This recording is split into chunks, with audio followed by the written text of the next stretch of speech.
All right. Mark, you ready to do this, brother? I am, man. I'm looking forward to this subject. I know I said that last time, but I don't know. I'm having fun, and I feel like we keep coming up with topics that I get excited to talk about, which is We good. have so many things going on in our tanks. I'm just about to you just got your A500Xs. You're freaking in love with them. I'm just about to mount mine higher, and there's so many tank things that we could talk about. But more than any other topic, I feel like this is such an important one to air out, and that's talking about the flaws in our imperfect reef tanks. I don't know why I've been so excited to talk about how much my tanks suck. They don't suck, but they're not perfect. Yeah. I've almost never had a perfect reef tank. Yeah, I feel like people used to talk more about their problems so that they could crowdsource how to fix them. Obviously, that still happens on forums, but now you also have like these experts and celebrity reef keepers, and I think they start to paint this picture of like this, that they don't have the same challenges as everybody else. And I think it's fun to just sit here and confess a little bit about all the shit that excuse my language, all the crap we have to deal with our tanks. And that it's just a constant journey, right? It's a constant struggle. All right, you ready to jump into the session? Yeah, let's do it. All right, so if you're new to the channel, I am Jake Adams. You are listening to a brand new session of Reef Therapy, and I'm joined by my good friend, Mark Vanderwall. I've got such a long name, it takes me forever to say it. I think it's catchy, actually. Oh, cool. I'm glad to hear that. But yeah, we're going to talk about all the little imperfections and the little problems that come up in reef tanks. And I think I'd like to start it off by saying that I have felt this. I have grown the sentiment around social media, Facebook, Instagram, whatever your flavor is, that there's a lot of dishonesty, a lot more than other hobbies or pastimes when it comes to reef tanks, because you're not going to get the likes if you show a tank with algae. If you confess to I got a little cyno in the corner, or my fish has a little bit of ick once in a while. You get the likes when your tank looks supernatural.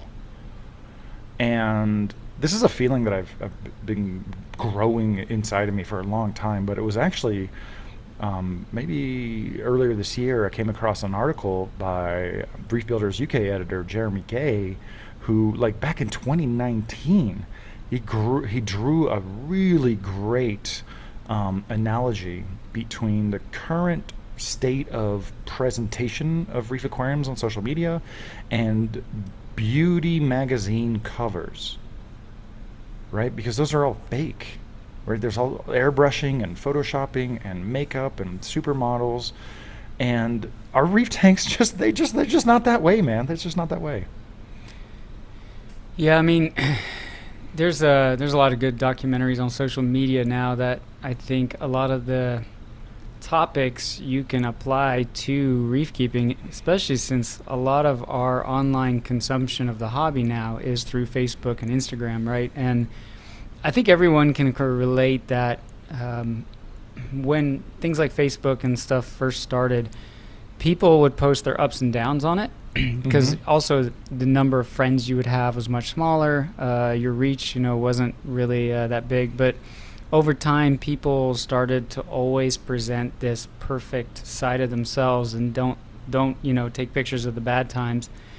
But the effect was that everyone's watching you on social media and they think your life is perfect, and then they start to feel bad about their own life because their own life isn't as perfect as the one of you always on the beach or whatever. And we all know now that is not truth. That's not an accurate representation of that person's life, right? I'm not convinced that we all know. Maybe we consciously know, but our subconscious still. I had to unfollow several coral vendors who made me feel shitty about my reef tanks because they had such, optimized camera settings on in their photographs, and they were taking pictures with like a yellow orange fish. They're under blue light, and I'm like, man, those colors are freaking crazy. Wow, like every time I'd be like, oh my god. And then even though I know this, like I have to remind myself of this, that what I'm seeing is highly manipulated presentation of reef tanks and aquarium corals. And when I walk over my corals, set the light just to blue, put on some orange glasses, whoa, my corals look amazing. They look incredible. Yeah. But when we see these pictures over and over, even if we instinctively know that those are highly manicured presentations of corals and reef tanks, man, it starts to sink in. And there's several, social media accounts that I had to unfollow because they made me feel bad about my reef tanks, even though I know all this stuff. Well, what was the quote in that article about beauty magazines? Little girls should not read beauty magazines. No, something about don't read beauty magazines because they'll only make you feel ugly. Yeah. This was really an issue with self-esteem regarding, younger girls that were growing up and seeing these images of, idealized beauty standards. And there is a one-to-one translation from beauty magazines and self-esteem of, the body image. And today with social media and your self-esteem and your enjoyment of your own reef tank. Yeah, I mean, not to veer off topic, but a good analogy for me was, and I think some people out there with like young kids can relate, when you have a baby and you go into the initial throes of parenthood, and your kid's not sleeping and you're struggling, and you always had that one friend that you'd go talk to, and they're like, oh no, our kid's perfect, everything's perfect, and then you would feel so crappy, like, oh, maybe I'm a horrible parent.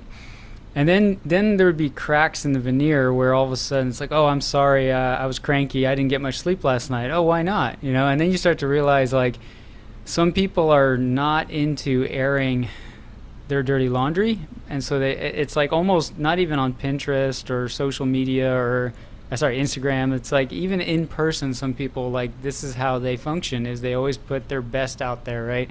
Mm-hmm. And for someone like me who fake likes it till you make it. Yeah, and for me, like, I like to vent about, hey man, I'm really struggling, because that's what friends are for, right? But I feel like it's the same in the reef keeping now, especially when most of your interactions with other hobbyists is online, right? It's not so much in person, at least not for me as much anymore. Right. And yeah, I get it, man. I had that feeling just this week where I was on Instagram, and it's like all these close-up shots of these perfect little beautiful corals that have crazy names, and every photo is like a photo shoot of the reef tank. It's not just somebody pulling out an iPhone and taking a quick picture of their tank, and you start to have doubt about your own tank, or questioning what are they doing, what are their tips and tricks, like, and you start to hammer these people. You see these comments like, well, what are you doing, what do you feed your corals, and yeah, it can be discouraging, I think. I've been creating original reef aquarium content, since I was in college. So, like, let's just call it 15 years. I've been professional at Reef Builders since 2008. And it's actually really natural to want to clean the glass and scrape out some algae and present the aquarium as nicely as it can, right? Like, I don't want to crystallize a moment in my aquariums looking mediocre. I want to show, I want to put the best foot forward. But more recently, I've really become cognizant of this,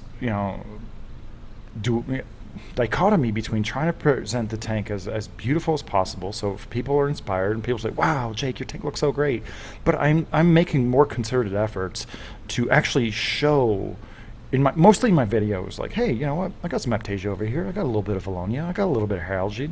It's not the end of the world. Yeah, I think too the other side of it is that we always latch onto these reef keeping demagogues, right? These experts over time, and those have come and gone. I mean, you and I have seen our fair share of them.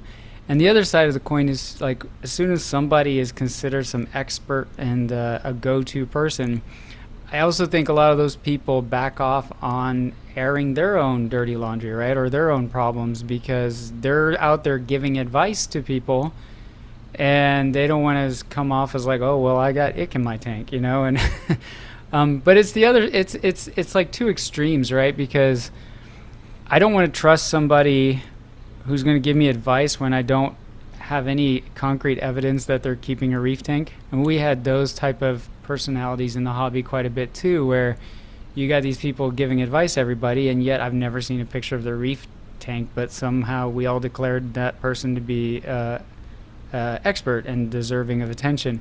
But on the flip side, if I do see pictures of your tank, it's I do like those experts that talk about failure, right, and talk about experiments that have gone wrong, more so than somebody that's just always preaching and never talks about the things that are wrong with their own tank either.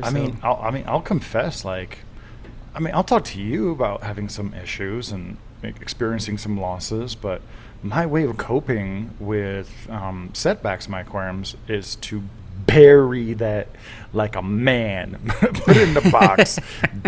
Don't mention it. Just move on. Not act like it never happened. Like internally, like I learned from the experience. But it's painful to talk about the fish that I've lost, or the corals that I've had issues with. But yeah, I have a small list of like almost every problem and issue that people think are the end of their reef tank, and that they're not. So do you have any that you want to start with? Yeah, sure. For me, I think this one's on the top of your list too, but so for me, the big ones are obviously fish diseases and algae management.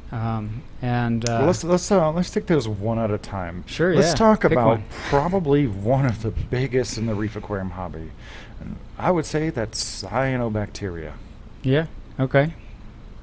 I think that people who have never gone diving on a reef don't realize that there's always some place on the reef where detritus builds up, kind of concentrating nutrients in one spot, and there's little patches of cyano. Yeah, it's always funny to see those turfs. They're almost a little more turfy at times too. They'll get thick and become kind of a biofilm, and they might have filaments kind of coming off, but I have never lost a coral to cyano. I have cyano in, I don't know, a handful of my tanks. I got 2 tanks that, they're kind of prone to it. Strangely, they're bluer lighting tanks. And it's like my LPS tank and my Euphyllia aquarium. Man, they have some pretty persistent patches of cyano. Then they're in line with several other displays that never display it. But thankfully, these are also bluer tanks, so I don't really have to perceive the redness of the cyano nearly as much. I blast it off, let the mechanical filtration take care of it, and I think nothing of it. I don't think I would ever use a cyanobacteria treatment on an aquarium ever again. So I'm going to disagree with you on that one. Yeah. So I have used cyano treatments in the past, only when it's gotten... So I've had it go out of control a few times where... Describe what that's like, out of control. To the point what that was the it's... metric where you're like, okay, I need to do something? To the point that it's not only coating the sand, but the rocks, and you're starting to choke out some of your corals. That has happened to me a few times when my, I guess you could say, just my water quality and my nutrients were so out of whack, right, that usually when I've been neglectful and let my nutrients bottom out. But your mileage might vary, but so don't heed my advice. But I just never had a bad experience with like a chemicaline. Sure. No, me either. For me, it's just a treatment to get rid of a cyano that I find annoying. It's not the end of the world that I have cyano, but I'll do it, and then it's gone. I had a time in my reef keeping tenure that it would always show up in like the spring. And it was almost like when I would open up the windows and,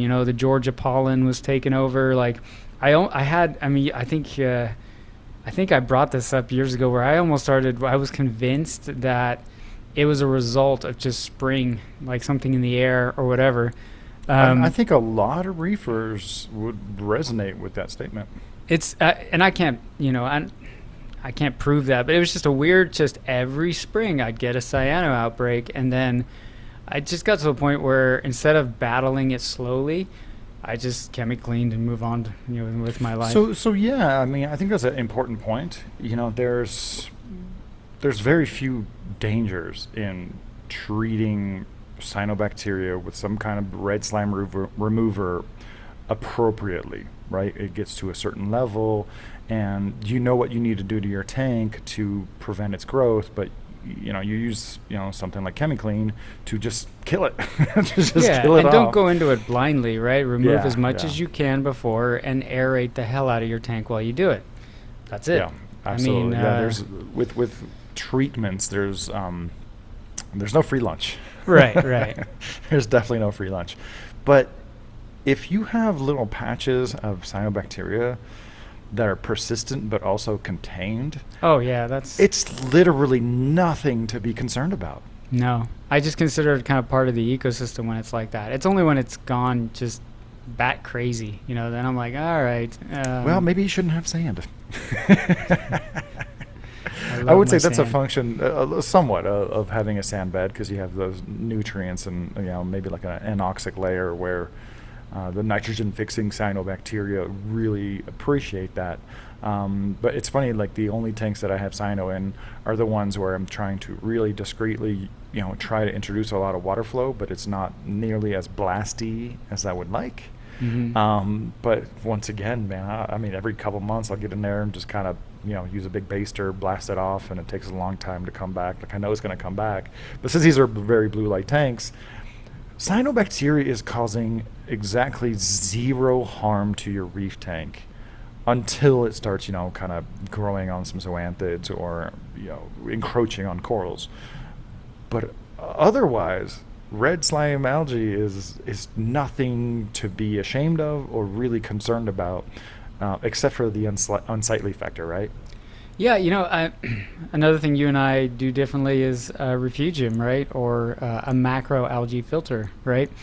But I always have cyano in my in that part of my sump, right? And it usually doesn't make its way into my main display as long as I'm keeping things where they need to be. But it just kind of etches out a little living down there. And All right, so here's an interesting offshoot. all right. I have been battling to keep my nutrients up, and that's something that's just so foreign to almost like a lifetime of trying to keep nutrients low. And so I've dabbled in dosing nitrates, and then I started feeding my fish more, but that resulted in a lot more detritus and fecal matter and just more protein skimming. And believe it or not, like, dosing nitrate is a clean form of nutrients, right? There's nothing to break down. It's not going to affect your ORP. It's not going to bottom out your pH.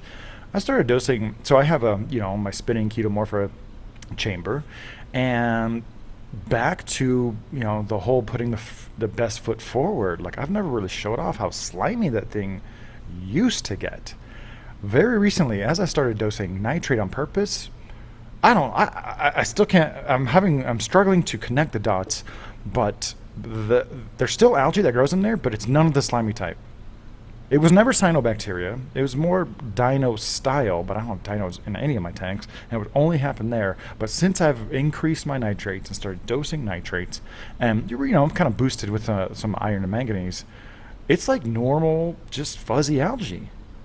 I'm still like trying to figure out what happened there, but I believe it's just a nitrogen, phosphorus, potassium balance that has switched to prefer non-slimy forms of algae. And now that I'm really aggressively trying to keep my nitrates at 1 ppm, I don't have that slime anymore. That's How, cool. how neat is that? Yeah, I did experiment with the potassium nitrate dosing when I had another confession. I had a horrible bout with dinos, right? And they just wouldn't You go already away. confessed it, though. You told Yeah. everybody, it's one thing that worked for you. But go ahead. Yeah, and yeah, I mean, it was interesting to see. I saw a lot of positive responses to dosing nitrates. It's not, I don't do it anymore, just because there's nothing for me to fix at this moment. If I have to again, I will. But that being kind of a softy coral nut for now, it was interesting to see like even the soft corals respond better, right? Which I was curious about, but there was definitely a correlation to dosing and just their general expansion. Mm-hmm. But yeah, for me, it's the one mystery I can't figure out, and I probably wouldn't be able to replicate it. And somebody's listening here won't be able to replicate it and think I'm full of it. But keeping my tank at 82 degrees has somehow made it very inhospitable for cyano and dinos to go nuts. Mm-hmm. But my turf algae is like loving it, which is great because that's what my tanks like to eat. So I live at a high elevation in Colorado. My tanks, I mean, a seasonal high is going to be like 77. Like that's high. I mean, it's super constant, like about 75 to 77. And you had made the connection that there's probably a correlation between the reef aquarium hobby having much more efficient reef aquarium equipment. We don't have to use like oversized mag drives or blue line pumps or Iwaki pumps and metal halides or T5s that they injected a lot of heat to the reef aquarium system. And historically my reef tanks would have run closer to 78 to 80, and now they run closer to 75. Thankfully I don't have dino problems, but I had the same experience in my fish aquarium where it was running like 75, 77, 76 or so for a long time, and then I put a total cover over it, just made a lid out of greenhouse siding, greenhouse wall siding, and it's the temperature now, even the heater's never kicked on. I'm about to take that thing off, and the fish tank runs at a solid 80 degrees, and I used to have to wipe down the tank every twice a week, and it was more like a diatom style bloom, but it was really unsightly, not so much on the glass, but on all the decorations on the bottom. And after, I would say, a few weeks to a month of running at 80 degrees, all of a sudden I realized, like, man, I don't have to wipe down my fish tank nearly as often. Interesting. It's now it's like, all right, it'll have a small film because it doesn't have that much light, and I'll wipe it down every 2 weeks. So there's a great correlation there between some of our algae or the things that we battle on our reef tanks and the temperature. But I do want to keep it more on the flaws and imperfections that people stress over. Yeah. So maybe we can let's talk about wiping the tank glass. Nobody talks about this. Is there one article about wiping a reef aquarium tank glass? Has anyone even ever described how often they have to wipe down their tanks and what they do and what they're seeing? Well, if you see some of these pictures online, you have to admit, owning a tank, you go, man, there's a lot of work keeping a tank that spotless. Where the back wall, the corners, everything's perfect in some of these pictures. I'm like, man, that's some OCD level work there. Like, props. I mean, that's. But yeah, I mean, I don't know. I'm pretty bad about it. How often do you have to wipe down or how often do you feel compelled to wipe down your reef aquarium glass? I do it about twice a week.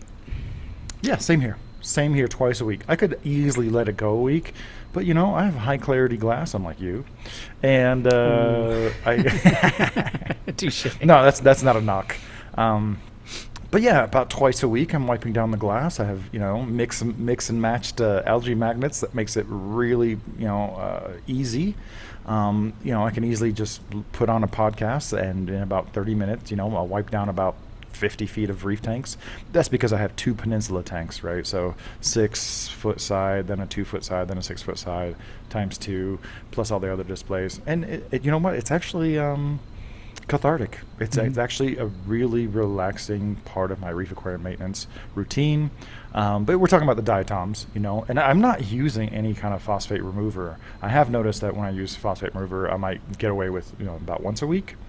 And then there'll be some tougher algae that usually, on the edges and towards the top when I'm trying not to splash, because I have that, my tank almost filled the rim, unlike your tank, which has all that room to splash around. About once a month, I'll use either like a manual scraper or a really heavy duty bladed magnet to get the rest. About once a month, I'll get the corners and the edges really well. Yeah. So one thing I like about being a little bit lazy about it at times is I've got all these canary in the coal mine things that, because I'm not a big tester, that I sort of just use to gauge that my tank is where it's got to be, right? One of them is Montiperas are great canaries because for me, it could be anything from magnesium to magnesium. Magnesium is the one. Anytime somebody has troubles with monopore, I'm like, check your magnesium levels. To me, they're like the best indicator of low magnesium levels. But even if you forgot to refill your 2-part solution, right? Like the first guy to let you know that you're slacking on that is your Montipora. But what's great about a Montipora for me, and again, your mileage might vary, they can look off without truly like RTNing or dying on you. Right. So you're kind of like, oh shoot, I got to check out what's going on. Whereas, by the time your acro is like letting you know it's not good. It's not good. But glass, film algae on the glass for me tells me that I've got some phosphates and some nitrates, which for me personally is a good thing because... Not nitrates. Huh? I've tested the waters in my 600-gallon system, and I did the same thing, bro. I'll let you finish. But I did the same thing. I used the algae on the glass as an indicator of nutrients, and I always assumed, gotta have some phosphate, gotta have some nitrate. But when the HANA low-range nitrate checker came out, my 600-gallon system was 0.00. Jeez. I know. Okay. I couldn't believe it. I did the test a couple times. I'm like, how is this possible? And it's not that I don't have nitrates because I'm always feeding, but it's just getting so tightly cycled so quickly. And same assumption. I made the same assumption that all right, if I have a decent or normal amount of algae growing on the glass, that's going to be a reflection of my nutrients. But I think the nitrates get used up so fast that it's still a good indicator of the phosphates. Yeah, you get a little cloudy looking through the front of it, but I'll look through the side of it. And if that dusting has kind of a slightly green tint, to me that means the right kind of algae is thriving, and as opposed to brown? As opposed to dinos and cyano. There seems to be, at least in my tanks, a direct correlation between having that greenish film on there and also having some turfs in your overflow box or in your sump that where your tangs and your urchins aren't able to hit it.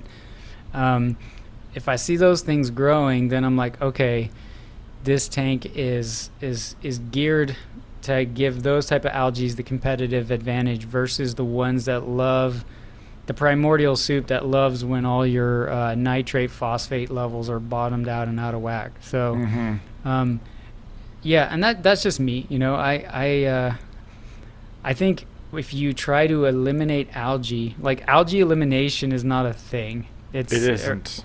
It's more about. I really want to stress that. Yeah, it's shifting the competitive advantage to the kind of algae that you are more easily able to manage with. Or none. Huh? Or none. Or eventually you get enough corals in there. Yeah. But Valonia, I think Valonia could live in a tank full of chlorine or something. I don't know. It's like Valonia just shows up no matter what. Right, so we've talked about algae on the glass. Yeah. I think there's enough information there about turf algae, Enteromorpha, Bryopsis, Derbesia. I don't think that's as common as a problem as it used to be. Not really. Back in the day, hair algae was the big nemesis, and you don't really see that so much. I don't see it. I couldn't even point out a patch of hair algae in almost all my tanks except for my nano. But that one's kind of that's a tank I've let go for a long time and just kind of let it do its thing and make small adjustments. So there's some hair algae in there, but by and large, we kind of know how to manage those. But My Australian reef tank, my K90 with a bunch of scolies and lower light. Oh, man, if I turn the lights real white, you will see a nice, bubbly forest where there aren't corals. Valonia? Oh, yeah. Oh, yeah. Yeah. It's not encroaching on the corals. It's not kind of floating around and getting caught in pumps. But, man, I think I've got some Valonia in all my tanks. But Yeah. but you know, the one place that I really have to manage it is the comb going into my overflows. Yeah. And the back of the overflow box, which are covered to prevent lighting. Somehow there's just enough that leaks into them that I have to kind of go back there and like remove some bigger chunks. So it's funny, some of my displays, oh yeah, you'll never see some Valonia, but I can point them out. That was the one algae when I was into bare bottom tanks like you are, that I struggled with. My 180, man, at one point it was so bad I had to take every rock out and I got like a wire brush and just scrub the crap out of them. And then I would dunk them in several buckets of salt water because there was still that common held belief that if you pop one, spores go everywhere, right? Which I think has been disproven now, but Has it though? I want to use a thought experiment for this. What do you think an emerald crab does when it's eating bubble algae? It's literally popping it. Right. It's literally popping the bubble algae. I've overheard this in reef stores. People are like, oh, don't pop the bubble algae. I'm like, do you realize like one Valonia bubble is probably filled with like thousands of spores? Nothing you do in terms of like popping the Valonia is going to make it worse. No, I read Ever. that they did an experiment and they started evaluating. I'll dig it up for you if I can All right, find well, it. somebody. Again. Yeah, and they brought up that the contents there were no spores in the majority of the Valonia, right? And so, yeah. So, but anyway, at that time, that was a common held belief. So I'm like flushing these rocks in multiple buckets before it went back in the tank, but I got the idea that is a clean water, will grow anywhere kind of algae. Like it's a slow grower, right? So it's not desperate for nutrients like a turf algae would be. But yeah, it's funny. I really struggled with that algae during the bare bottom days. I guess because the environment wasn't really suited for some of the other more detritus-ridden problem algae, so it was like, hey, I'm the top dog now, right? This environment's, I don't have to compete with all these faster growing things, but yeah, that thing is, when they get, it's weird, but now it's manageable again. Like now in my tank, I've got a few here and there, but I'm not urgently trying to pop them, but man, I had it just blow up on me where it was just clusters of it everywhere. And I think that's the takeaway message about Valonia, is that it will flare. Yeah. But it's not going to just keep growing on top of itself into spires unless you really do something wrong. But like I don't know, maybe like every 6 weeks or something, I'll manually remove some of the bigger chunks from the Australian style reef tank with all my scolies and bubble corals. And I've got a few emerald crabs in there, who are to keep them at bay. And sometimes you can see that it's kind of dying, and other times, usually after a water change, which you think would make the nutrients actually better, after a water change and an injection of new trace elements and stuff, that's when it seems to like it a little bit more. Have you tried Razor or something like that? I have tried Razor. But I got some really valuable corals in that tank and some not replaceable corals. Yes. So in some other tanks I've used Razor a little bit more cavalier, and it just eradicated Valonia and hair algae, and just we've talked about this in the past, just like reset the rock to the point where it just looked like so freaking new, like really, really cool stuff. I think we need to know and understand the product that's inside of it a little bit more. Yeah, that makes sense. I mean, those aren't cheap corals you got in there. Yeah. So I've used it in my Nano, and I've used it in some other displays. And if you wanted to take a slower approach to setting up a reef tank, so not like a one-day reef tank, that I'm not promoting, I'm just saying it's possible. I think a really awesome approach would be to set up your rock, make sure it's got some infusion of life, and before you add corals, just get a little heavy-handed with a product like Brightwell Razor, and just reset your rock so it's super clean, and then start injecting the corals or inserting the corals, because Valonia can't come out of nowhere, right? If you don't introduce it, you will never have it. And so that's one thing I'm really looking forward to in the future, regarding all these pests and parasites and algae that we're about to talk about, is like, if we could get some tissue cultured corals, bro, oh my God, I am so jealous of Freshwater Planet Aquarium folks who have a wide selection of tissue cultured plants that have zero pests or algae. That's a tricky one for me, because I definitely subscribe to the juju that, the rock that some of these corals come in on is what helps seed the tank, but it's also going to potentially seed it with things you don't want. It's a catch-22. Yeah, but I usually, I'll err on the benefits outweigh the con kind of thing. But yeah, and I mean, that sort of rolls into disease management with me, where I have done so many radical things to try to keep disease, fish like parasites out of my tank, and then still ended up with them, that eventually I just kind of got, the way people talk about ick management, I kind of feel like a lot of pests, it's just pest management. You just kind of, you learn to live with Valonia, and other things, and it's just not the end of the world. And I just want everyone listening or watching out there to know that, man, if you got a little patch of cyano, or a little bit of Valonia in one spot, or small little tufts of hair algae, like, until it's causing a noticeable harm to your reef tank, like, observe it, be cognizant that it's there, but don't overreact. Like, you're probably going to do more harm by inappropriately using some of these eradication solutions than by simply, either manually removing the little bits that build up, or just leaving it alone. You might find that it just doesn't go anywhere. It doesn't go, grow and spread from that spot. Yeah, and I think sometimes when it comes to things like pests, it's just, if it gets out of control, like, just be less lazy. I mean, who is it? Joe Yaulo? Is that how you say his last name? Like Lars lazy ass reefer syndrome, right? Like, Yep. It's like, I want to completely eradicate this thing. It's like, or if like once a week you go in and poke a few bubbles and scrub the rock here and there, and it's part of your reef therapy, man. Part of just you interacting with your reef tank, like, just do it. That's probably the prescription for most folk, is take a measured approach. So just get yourself a piece of airline, or just kind of thinner tubing, remove some of it. Don't worry about popping bubbles. That is just not a thing.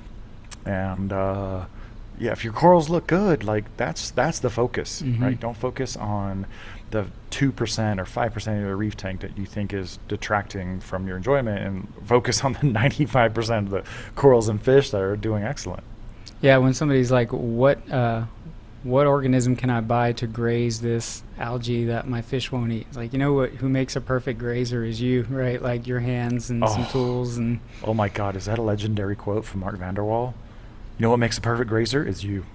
Well, because you're not picky, right? You'll remove the algae. You'll remove cyano. It's like, well, what eats cyano? It's like, well, or what? It's like, well, you're not going to eat it, but you can remove it. You can be the omnivore in the tank that doesn't care and just pull all that crap out. If you want that flawless looking reef tank, bro, like, I have a few different types of dental picks. So some are sharp and some are flat edged for removing stuff. I got bristle brushes for the combs in my overflow box. Battle corals. They package a really tough but like narrow brush that is awesome for cleaning certain things, especially frag plugs. So that's the other thing that, like, it can be part of your regular reef aquarium maintenance routine. Like, if you really need to make this become that universal grazer, like, these tools will also really help with the process. Yeah. Well, it's like a garden, right? You can pluck all the weeds out, but guess what? Next weekend, there's more weeds to pluck. Perfect analogy. You know what's funny, man? I was like, I don't have any green hair algae, but you know what I have? I have pink hair Coraline algae that grows in What? certain places. I want Yes, some of that. it grows very slowly. No, you don't. And but Yes, it does grow in like certain bare spots between acros. It loves, the high mineral rich environment, and it grows within the acro. It loves the high light. It loves the high flow. It doesn't spread like crazy.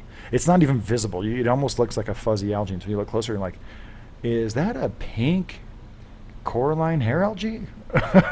No, you don't want it. But do you remember the cotton candy algae that was like Oh. ravaging reef tanks back in the day? Dude, no one even knows about it That's anymore. what but, like, made Sanjay like reboot his 180 and reset. Yeah, Reset, yeah. I And struggled with that crap. Oh my god, that I stuff was had, I terrible. think I had a purple tang who like munched on it, but he didn't like devour it. But I haven't even seen a mention of it in like 10 years, maybe. Like I haven't even seen it. I don't. Where'd it go? I was Where did actually it go? trying to think of the genus name recently because when I wrote the Reef Builders thing about the dinos persisting and how my little experiment temperature worked for my specific dino, I actually brought up the cotton candy Mhm. algae in that article back. I don't remember the name or the genus, but Did we determine that that was a filamentous cyanobacteria? it I think someone did. it it has it had two phases, is what I recall. It had a leafy phase and a cotton phase.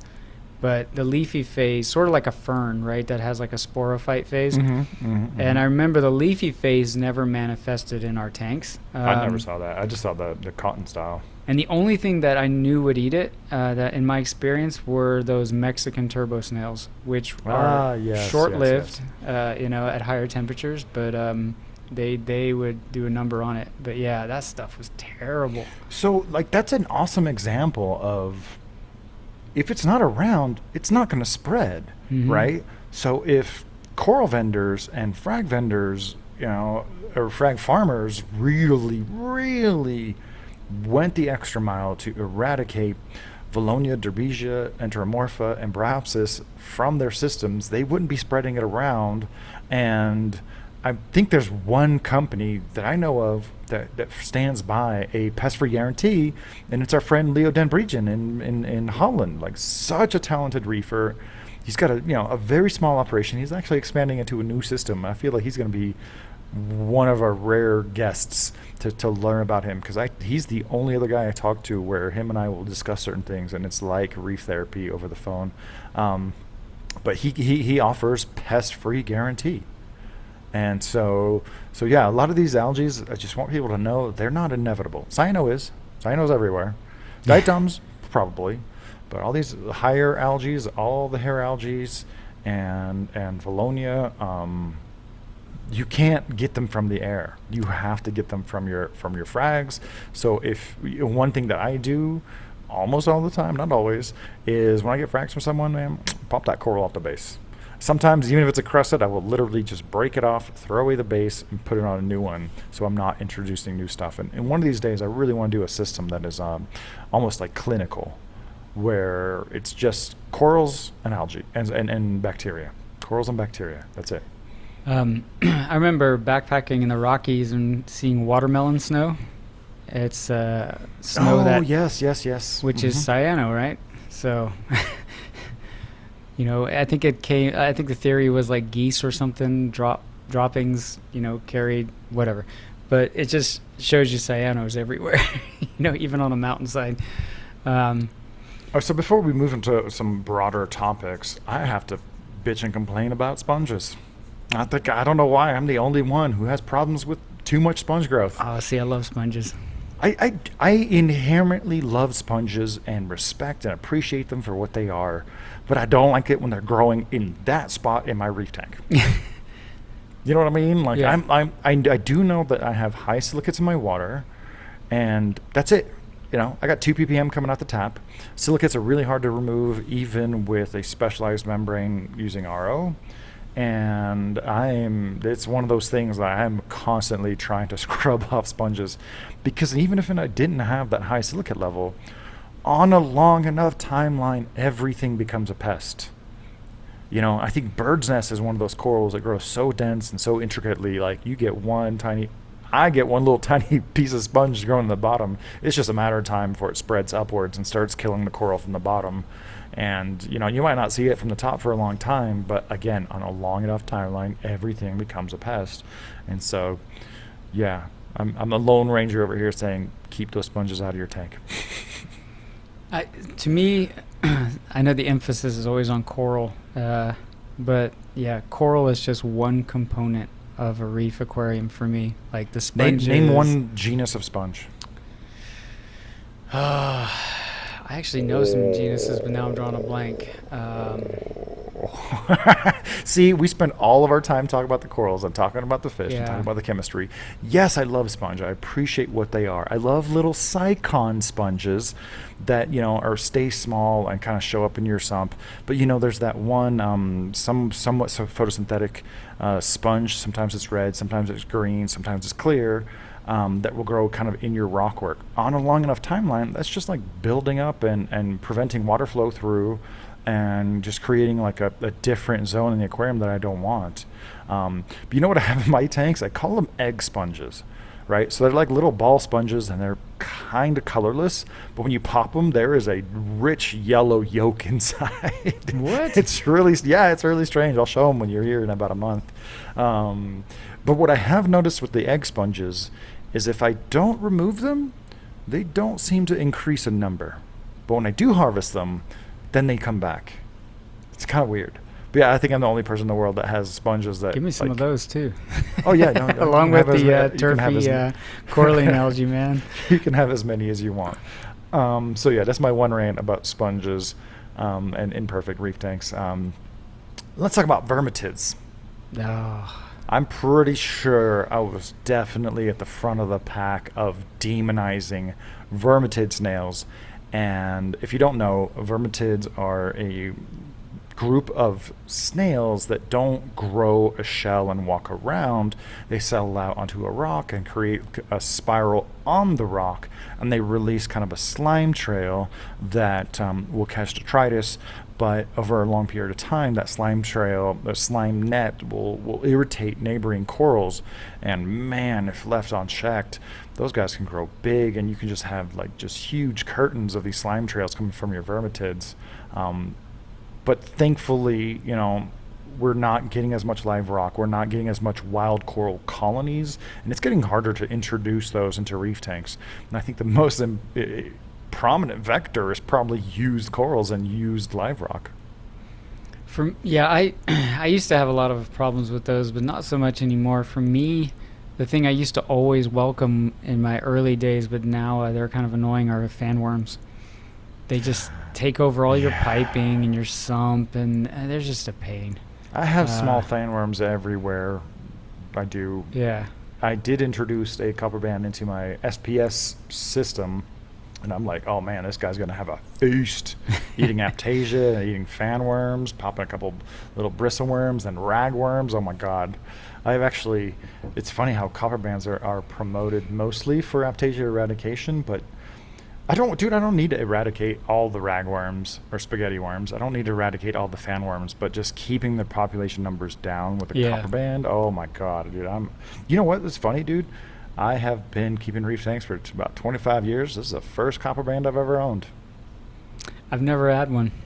See, there's some of these super common fish out there that I'm just like, no, I don't want a problem child that's going to be picky to feed when it gets bigger.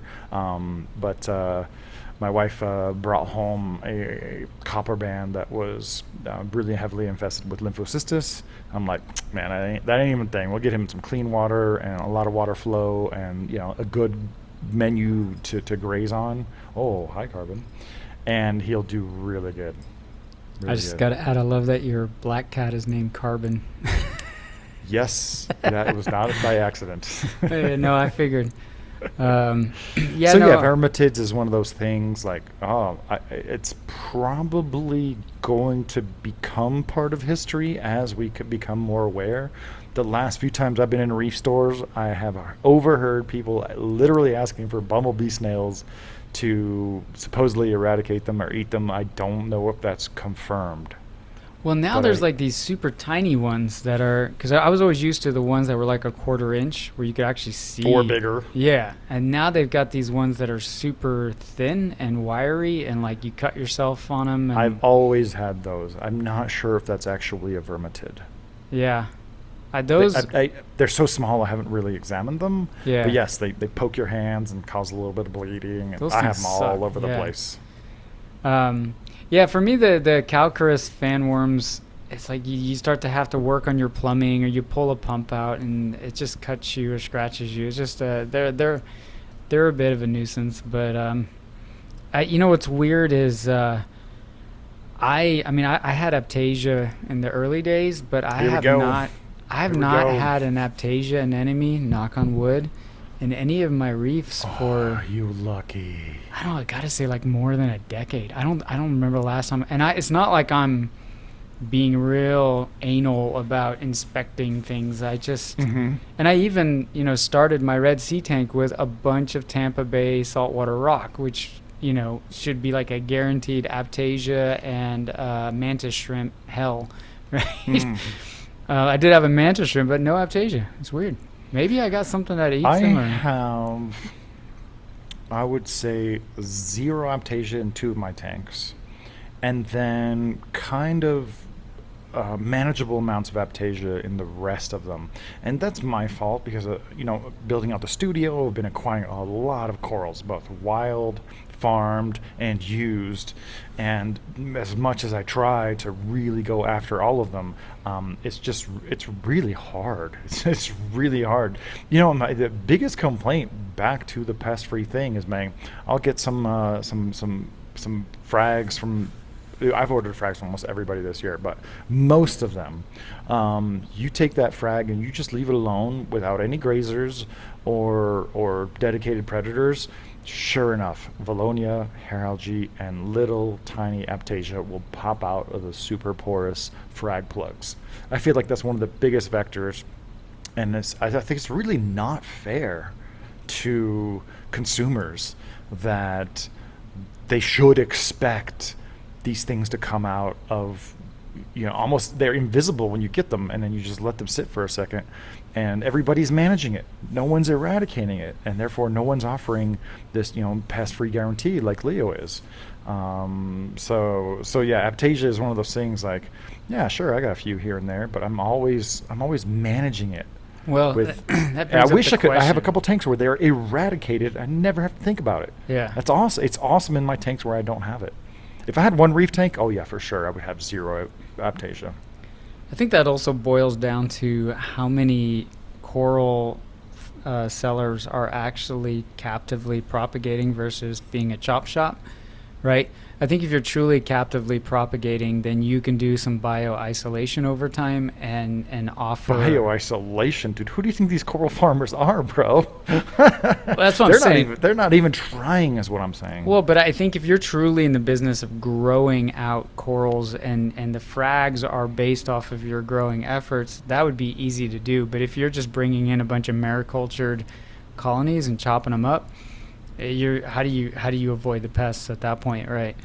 But I mean, I feel the same way about fish, but yet I also understand fish are a lot of them are obviously wild caught, so that becomes tricky. Now you're expecting the dealer to treat these fish and medicate them and stuff like that. But, you know, I feel like we got to figure that out somehow, because I think the expectation of spending hundreds of dollars on a fish and knowing that it's probably going to come in with some flukes. Like, flukes are out of control from what I hear these days. They've gotten worse. They've gotten worse. And that bugs me. Like, I don't know. Like, it's Let's a product, tie it up right? on the aptasia Sure. and Mahanos, and then we'll dive into a little bit more of like the fish-related problems, because I have a little bit of all these things that we're talking about, except Mahano. Dude, I haven't seen a Mahano in Me my neither. tanks in fucking forever. Bristle yeah. worms. I don't have aptasia, but man, I seem to be an expert at farming bristle worms. And you're going to bring up my sand bed again, I know. Or I don't really have a sand bed. But You have a sand layer, I have a layer of large millimeter substrate. ornamental sand. I've crushed coral. That's another thing, dude. Bristle worms. I haven't thought about bristle worms since I was a teenager when people were promoting getting arrow crabs to eat them. Like, it doesn't even register for me when I have bristle worms. I could run around and like find some bristle worms for you, but that's not even a pest, like, to me. If you have a bunch of bristle worms, yeah, you're probably feeding too much or you're not cycling your nutrients as well. But what do you think is contributing to your higher population of bristle worms? Probably food. A little bit of food, a little bit of just, having that substrate, right? Having places for them to hide, because I certainly have fish that are predators for them. But, I don't necessarily think you can eradicate them with a predator if they've got places to hide, right? So, Do you know that bristle worms are the most abundant phylum of marine life on a coral reef? really? Oh yeah, I don't remember the exact number, but it's something astounding. Like a cubic meter of reef substrate has something like 10,000 bristle worms. Jeez. A 3 by 3 by 3 foot section of reef has something in the order of 10,000 annelids. So not just bristle worms, but all the segmented polychaetes. Crazy. Yeah. But it makes sense, and it's like, if you have a condition where you actually have a lot of bristle worms like yours, if you could Thanos snap your bristle worms away, what would happen? I don't know. There's no way for me to prove it, but I think they make a valuable addition to the cleanup crew. Absolutely. And they elastically scale up and down in population based on Absolutely. your feeding, If you right? Thanos snapped all your bristle worms away, you would have so much uneaten food, which would result in a lot more cyanobacteria probably. The decomposition thereof would depress your pH, not to mention just create kind of a hyperorganic condition. So yeah, if you have bristle worms, sure, take out the big ones. You're never going to eradicate them, like, harvest them a little bit as a form of nutrient export, but they are literally helping your reef tank. Mm-hmm. No I one agree. should ever stress out about seeing even a lot of bristle worms. We don't have the same fireworms. Like, all the stigma around bristle worms revolves around fireworms, which is a large, mostly Caribbean species that will eat the bejesus out of corals. They will literally eat corals, especially any kind of prized shrooms or zoanthids or fleshy things. But all of that fear surrounding bristle worms is in regards to fireworms back when we used to get a lot of fresh live rock, but that is not the case. Every bristle worm in your tank, the most damaging thing it can do is like pop you with some bristles that will be like irritating, a little bit itchy for a while. You agree? Yeah, I agree. They're a little annoying, right, when you're pulling out like a bag of media or carbon or something and you get poked, but You must have a lot more than me. no, yeah, there were times. Right now, obviously, since I just essentially did a reset, I'm pretty good. But yeah, there was a moment there where, like, if I would add anything that was like scenty, like frozen food, like a mysid shrimp or something, they'd come out of the woodwork, man. They would erupt. Yeah, it was kind of creepy looking. But, what was I going to do? Like, start to tear out my reef and do drastic things to try to reduce their population? Like, no, it's just okay. No. Man, if I worked in a reef store today and someone came in and said they had bristle worms, I would just look at them with like a really condescending look and be like, so? And? So what? Like, yeah, that's not even a thing, so. All right, here's a confession for you. Okay. And I think maybe this is what drew me back into some of the more softy side is, I don't mean this in a humble brag kind of way, but I did not find, don't get me wrong, I did not find SPS to be particularly challenging. Now, granted, I wasn't chasing like absolute coloration with them. Just lots of growth. And there were certain acros that were just, I could not keep, like, there's one from Aura that I just never could keep alive. I think it starts with a B. The pearlberry? Pearlberry. I tried that. I tried to frag that like 3 times, and it was just like, nope. But I got like confused about like some of the easier corals that were suddenly hard to keep, right? And I I would order like some Superman Rhodactis, right, and think, oh man, those are really cool. I'll just stash those in a corner, and they would slowly wither away and die. And we've had some discussions about we're much better at providing lots of current and intensity, and maybe we're not tuning our reef so much for those. Those corals were popular back in the day because we were running Maxijets and VHOs, but it just was kind of weird to me that like acros seem to do relatively well for me with the way I run my tanks, but like some of these corals that are deemed easy, I started to struggle with, and so that became kind of a frustration with me. So yeah, I struggle with some easy to keep corals. Okay.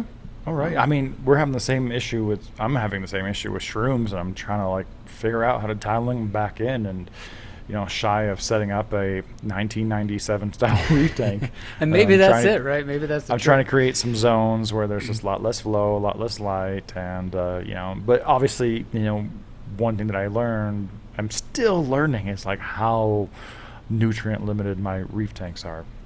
All right, well, let's stick to some more wrinkles and zits of our reef tank. And I think the biggest one that most people struggle with in an average reef tank is going to be ick. Yeah. Raise your hand if you got ick in some of your tanks. Raise your hand if it's a problem. No, it's not a problem. What's funny is I'm all bare bottom, and I really feel like that contributes to my management of ick, but that's even like overstating the issue. Like I don't even see ick. It'll show up for like 2 days, and it's always the same fish. I'm sure you can guess: powder blue tangs and regal blue tangs. So I got 2 peninsula tanks, and very recently I found a really good, nice used regal blue tang, and then another used yellow belly regal blue tang. The yellow belly that went into my 5-foot monopore dominated aquarium, no problem. The blue one that went to the 6-foot water box peninsula, oh yeah. I mean, he's like surrounded by like 7 other tangs. None of them ever showed a spot, and he had a little flare up. And you know what I did about it? Nothing. Yeah. I didn't do nothing. I didn't even stress it. I'm just like, it's a bare bottom tank. It's gonna go away. It's gonna go away. And you know what? I'll see it again once in a while. I'll see like 2 ick spots, and it just won't be a thing. But you have ick. Tell me about how you feel about your low level simmering ick. Yeah, so I'll keep it short, but I tried to go the ick-free tank route. So I once had long ago, I'd say 15 years ago, I finally had a really bad run-in with ick where it just was nuking my fish. So I took all my fish out, I treated them, and then I left my tank fallow for 76 plus days. Ooh, that's a really long time. Yeah. So, and then I put the fish back in, and everything was fine for a while. And then it was time to add a cleanup crew. So I ordered some snails, and this wasn't like a month later where you could say, oh, some dormant ick. Well, I mean, like a year went by. Let's just say a year of just no ick. Life was good. I quarantined every fish that went in. I didn't really, you know me, I don't buy a lot of corals. I kind of hit a finite amount and then I just let it grow. Mm-hmm. But yeah, so there was a direct correlation to adding that cleanup crew. And then it was like, well, if you look at the life cycle of ick, there's a dormant phase, and it could be either in the water inside the snail shell, it could be on the snail shell itself and as a tomont. And then it happened to me again before the MACNA in Fort Lauderdale. Mm-hmm. And our buddy Vincent came to stay with me, and I was so excited to have a coral farmer from Bali, Indonesia, to come and stay with me. And I was like, check out my fallow fishless reef, because I've got all my fish in 40-gallon breeder tanks in the basement. And it was like, that's not how you want to show off your reef keeping skills to a coral farmer from Indonesia, right?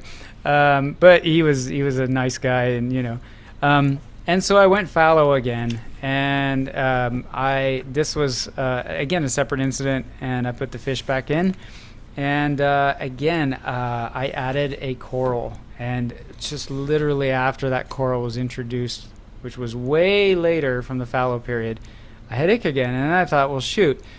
So I drew the conclusion that I would have to quarantine, or I would have to have a fishless coral invert tank, which I do now. I actually do. But it's just there's no way around it, you know? I mean, so now my new tank that I just set up, I noticed my flame angel has a few spots. Every other fish is fine, and he's eating, and the next day the ick is gone, and a few days later a few more spots show up. But, you know, he's also kind of pissed off because I added a second flame angel. And they're different sexes, right? One's a male, one's a female. I'm hoping to have a pair, but so obviously I added a stressor event. Not to mention I switched tanks, right? I swapped out reef tanks. So so now I kind of view quarantining both my corals and fish as keeping the majority of the pests out, but ick isn't really on my radar. I treat for it in quarantine. Right. But I'm more paranoid about things like velvet, right? Yeah. Those are they will just spread like wildfire and cause some serious damage. I got some true perculus recently, and I did a prophylactic treatment of just general antibiotics, and then added them to the long-term quarantine system, and one of them wasn't super happy, so he went back in a hospital tank. But I do feel like there's two different approaches to ick in a reef tank. Either you have a condition where you're going to have a low level, not even infestation, just a low level presence of cryptocaryon irritants in your reef tank, and it really won't even be a problem. It's definitely exacerbated by regal blue tangs and powder blue tangs. I don't know what it is about those fish, those super fine scales, man. They're just like a breeding ground. But I feel strongly, and I mean, dozen years of experience of bare bottom, that's like I've never really had to remove a fish that had some kind of ick in a tank that was bare bottom. There's no place for the spores to complete the life cycle. Yes, they're always going to find some spots here and there in your rockwork or coral or crevice or in your piping, but it's just not enough to get to a lethal version. I also think, yeah, go ahead. But if you have a maybe like a more contemporary reef tank setup, man, please freaking don't try any of these so-called reef-safe ick treatments. Just skip to the end where you pull your fish out and put them in a tank where, you know, with some hospitalization and some copper for a few weeks to a month, and just skip to that end part, and you're going to be just fine. But yeah, you know, that's something that just, it's probably not discussed enough. Like, especially, you know, on Instagram and social media, no one's taking the time to take a photograph of their tank that has just a tiny bit, you know, has a few wrinkles. Well, and then you see people touting up buying quarantined fish from these vendors that actually, there's a lot of vendors now that are starting to sell quarantined fish. But then, like, in the same guy, like in another post, like introduce like a bunch of corals. And I'm like, are those coming quarantine? Because I'd be worried about those introducing ick as well, right? Yeah. And so it's like, and don't get me wrong. I mean, I think like in my case, I'll treat the fish, because if I'm going to introduce him into a tank that has low level grade ick in it, I'd rather him be fattened up from quarantine, no gill flukes and intestinal worms. Like, I'd rather him just deal with the ick, but he's in top shape for it, right? It's kind of like somebody that exercises is going to fight a cold better or something. That's a great aspect to managing a low level, you know, ick presence in your reef tank. It really depends on the condition of your fish. If you have a stress fish or fish that are fighting, or a fish that's getting picked on, it's just not going to be able to deal with, you know, even low levels of ick versus a fish that's really healthy and thick and conditioned to eat, you know, aquarium foods. I also think mature tanks, I think there's a correlation that ick slowly goes from being an epidemic to fizzling out and maybe popping up when there's like a stressful event. Part of it is I don't think it doing like dozens and dozens of life cycles in your tank is sustainable. But I also think that over time, as your tank matures and your rocks, your substrate, your corals grow in, there's a lot of myofauna growing.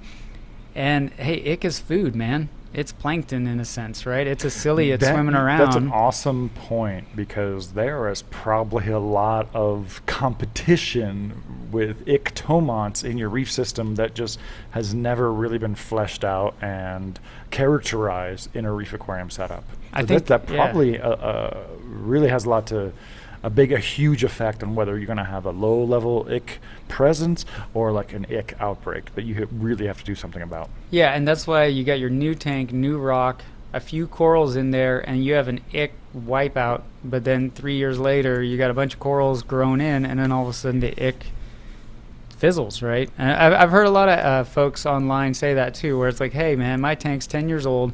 I can add an ick-ridden fish into my tank, and it just goes away.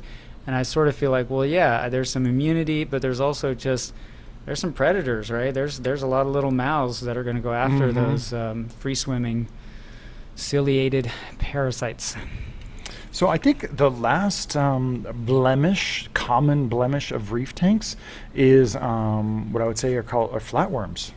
Mm. You know, and I would divide these into two types. You got your Red Planaria that might grow around, and man, I've dealt with them in the past and tried to treat for them. And two things. One, I usually did some harm by forgetting one little nanofish that I forgot to pull out, and it died. No matter what Flatworm exit says, like it's fish killing poison, and no matter what, it would always come back, right? You're supposed to remove it, do a little flatworm exit, add some aeration, but unless I pulled out every single nanofish, it would always kind of kill some fish, but then it would also always come back. So I don't even sweat Red Planaria. That's one of those things where you are the best grazer on that thing. What are your experiences with Red Planaria? I only had it once in a 40-gallon reef, and I made the bonehead mistake of treating it with flatworm exit, and I killed the coolest fish I have ever owned in my entire life in this hobby. What was it? Bluefin lionfish. Oh, God, I remember when you had that, bro. Oh, what is that? Parapterus Heterura or something like that, yeah. Yes, I remember when you first got that fish. Scott Michael had kind of deified that fish for us in a couple of articles, and you're like, all right, this is a really cool lionfish. I remember when that happened. But yeah, if you have Red Planaria, it kind of falls under Cyanobacteria. Yes, it will build up. Yes, it's potentially toxic and very unsightly, but besides like manual removal, it's really not that big of a deal. It's dude, no one's reef tanks has ever crashed from having Valonia and Red Planaria and Aptasia and Derbesia and all these things. But what caused the tank crash is people dealing with it or trying to eradicate it, right? This is one of those cases where the cure is worse than the disease, for sure, like 100%.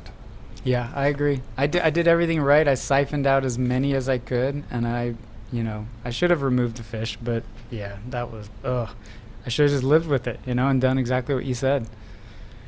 I haven't run into those in a while. I haven't dealt with acro eating flatworms, really. If I did have them, I wouldn't have known it. Well, I think we'll save one for coral pests, but I guess the last kind of non-critical blemish is the last couple of years I've acquired a lot of coral to try to fill up the studio, and I got some benign flatworms that build up on my euphyllia, and they might grow a little bit on my soft corals and some of my candy corals and certain LPS. Man, once again, like I could do flatworm exit and know all the side effects that entails, or just kind of blast them off. And I have not found any fish to really be effective. I have them in a tank full of spring-eyed damsel. I got a school of 8 spring-eyed damsels in one tank. They could care less. Why would they eat, nasty-looking flatworms when I feed them really good food all the time? But these are all things that social mediaites go out of their way to exclude from how they present their reef tanks and their corals and their fish, and it's just not nearly talked about and nearly enough that it's just most of these things are a non-issue.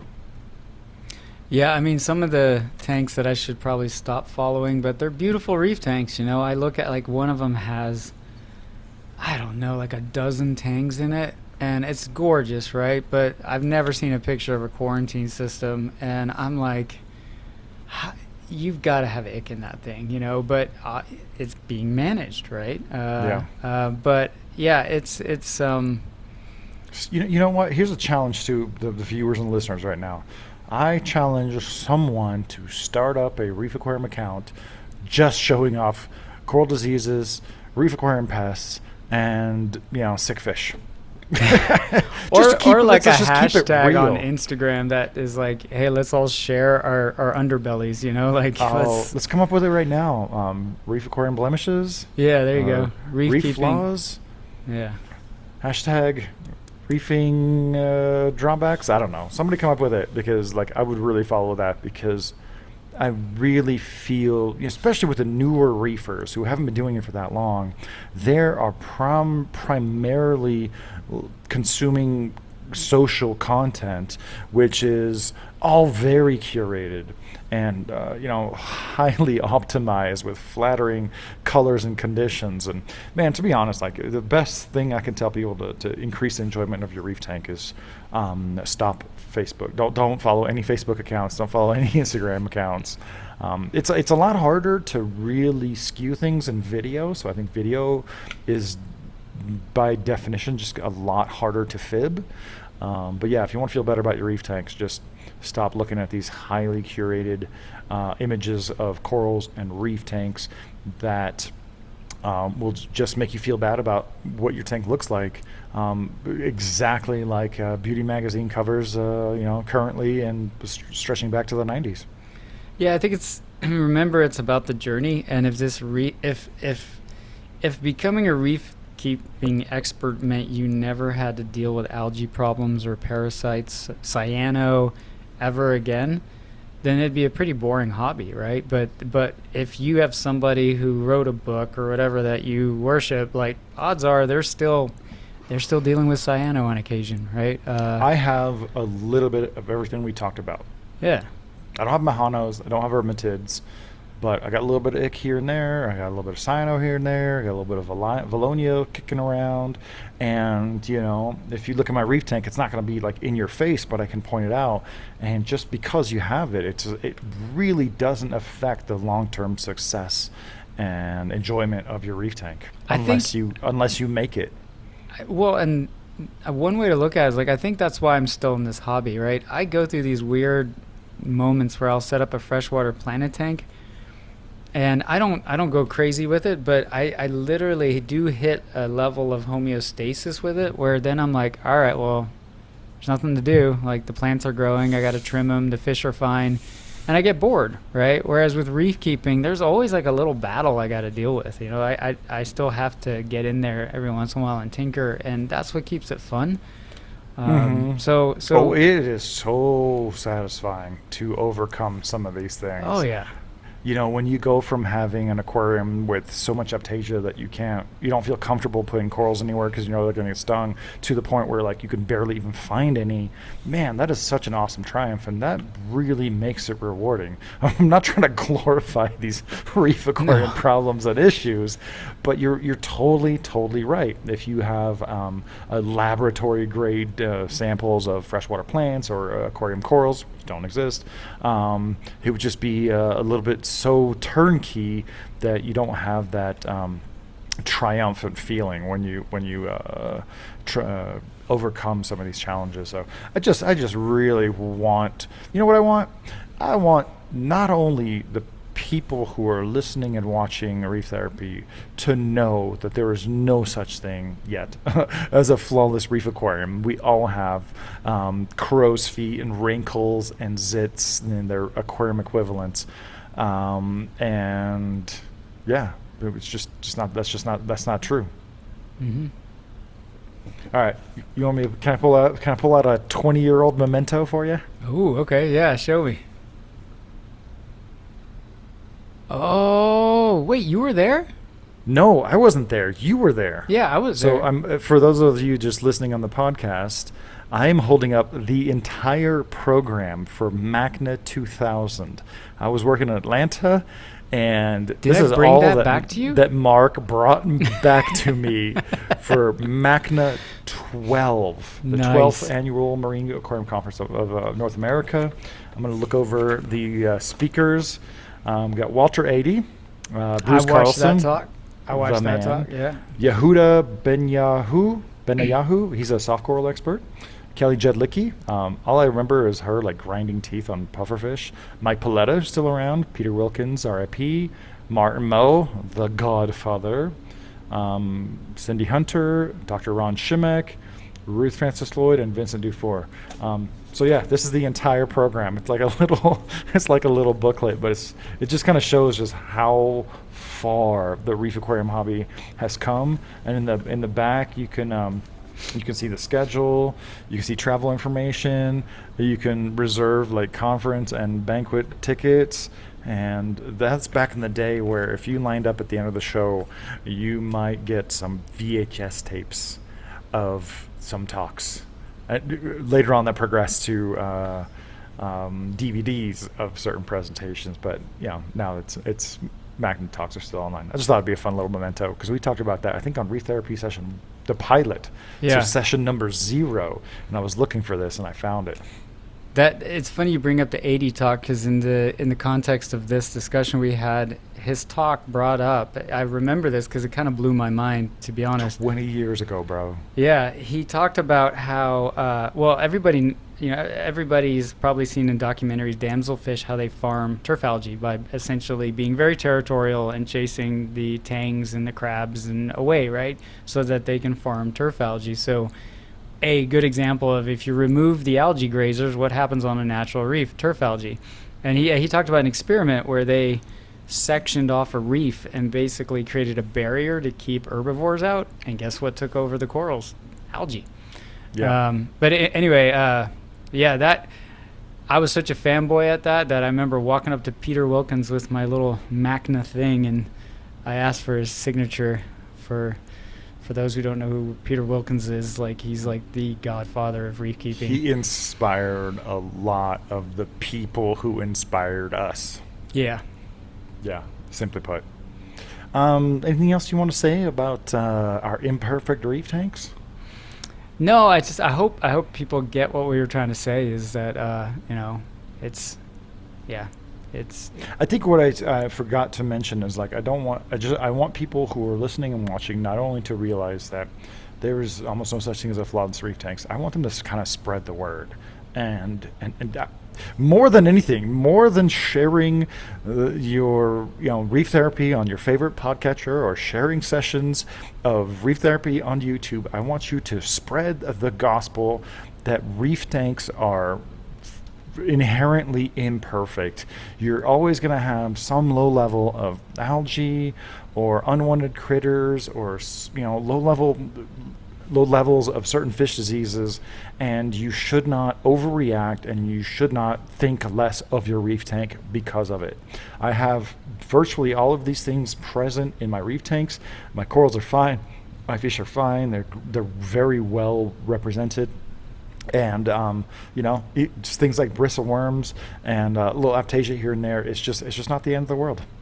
Well, and it's cool if you really look at it from a positive angle, right? You introduce all of these organisms, even organisms that you can't even see with the human eye, that are going to hitchhike, right? And then you provide reef-like. I say that carefully, but you provide conditions of reef-like situation with flow and the right elements, and your water chemistry is good, your lighting's great. And then these things are going to compete, and they're going to turf it out, right? They're going to be like, they're all. That's what nature does, and it's fascinating. And then you have to kind of be the one that tweaks it in the direction that is aesthetically pleasing to you, or the outcome that you're looking for, and that's not always going to go your way. Yeah, for sure. Some people want to have a flawless experience, and for sure, absolutely, I would love it if I never experienced some of these things. But overcoming these challenges is part of what makes the reef aquarium hobby so rewarding. Agreed. Yeah, I think that's a good point. Good spot to end this session of Reef Therapy. Man, I can't believe we've had 13 sessions so far, although this is number 12 because I'm counting the pilot.